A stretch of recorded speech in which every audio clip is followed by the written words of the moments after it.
Hey. What are you doing?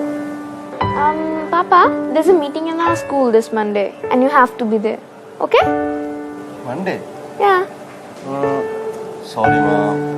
Monday I have a very important meeting. But Ma যাবে সাথে? Mom.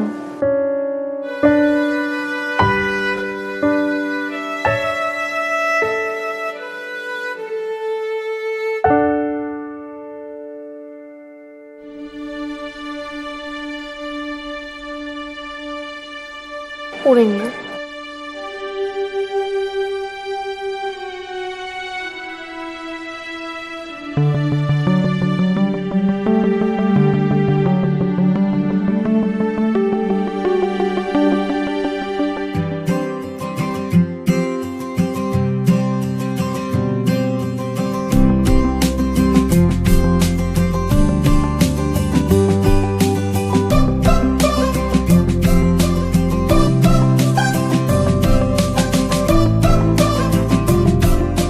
I am proud of my son.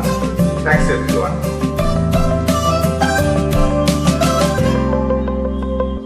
We will hear about Binti's progress. I would like to request Binti's mom to come to the stage and say something about her daughter. Please come to the stage.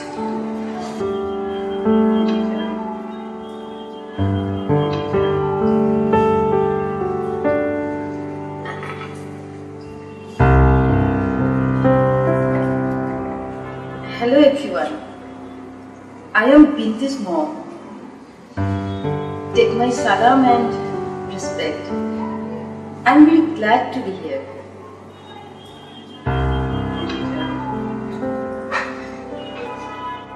Sorry, আপনারা যদি কিছু মনে না করেন, আমি আসলে বাংলায় আপনাদের সামনে কথাগুলো বলতে চাই। আসলে ভিনদেশি ভাষায় না আমি কখনোই মনের ভাব ঠিক মতো প্রকাশ করতে পারিনি, মানে ঠিক শান্তি পাই না। আমি ভিনদেশি ভাষায় আমার কথাগুলো ঠিক মতো গুছিয়ে বলতে পারি না বলে আজ আমি স্মার্ট নই, এটা অবশ্য আমার মেয়ের ধারণা। কিন্তু আমি মনে করি আমি যথেষ্ট স্মার্ট, কারণ আমি স্মার্টলি আমার ভাষা বাংলায় কথাগুলো গুছিয়ে বলতে পারি। আপনাদের একটা গল্প বলি, হ্যাঁ। আমার বিন্তি যখন 1 বছর বয়স, ওকে আমি বিছানায় পাশে বসিয়ে রেখে ওর কাপড়গুলো গুছাচ্ছিলাম। হঠাৎ শুনতে পেলাম মা।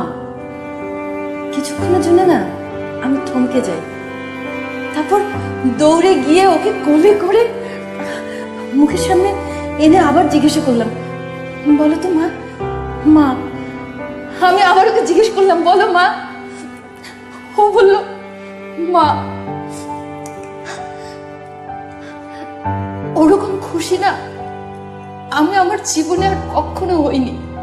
আমি সাথে সাথে ফোন করে বিন্তির বাবা, দাদা, দাদু, নানা কাছে সব মানুষকে জানালাম, জানো জানো আমার মেয়ে না আমাকে মা বলে ডেকেছে।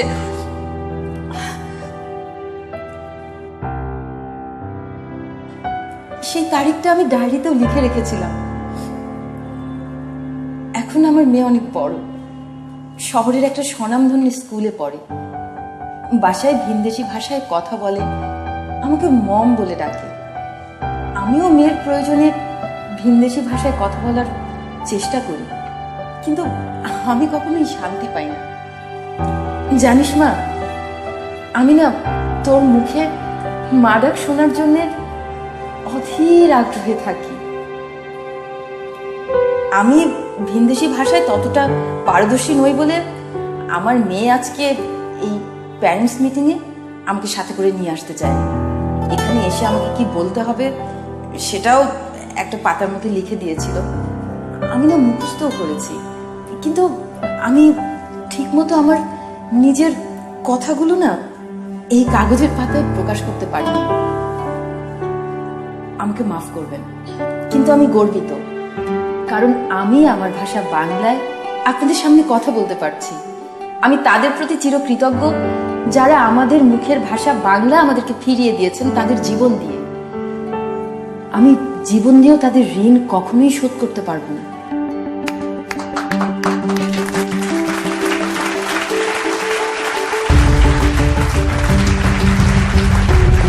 মায়ের কণ্ঠে বেজে উঠুক প্রাণের বাংলা ভাষা।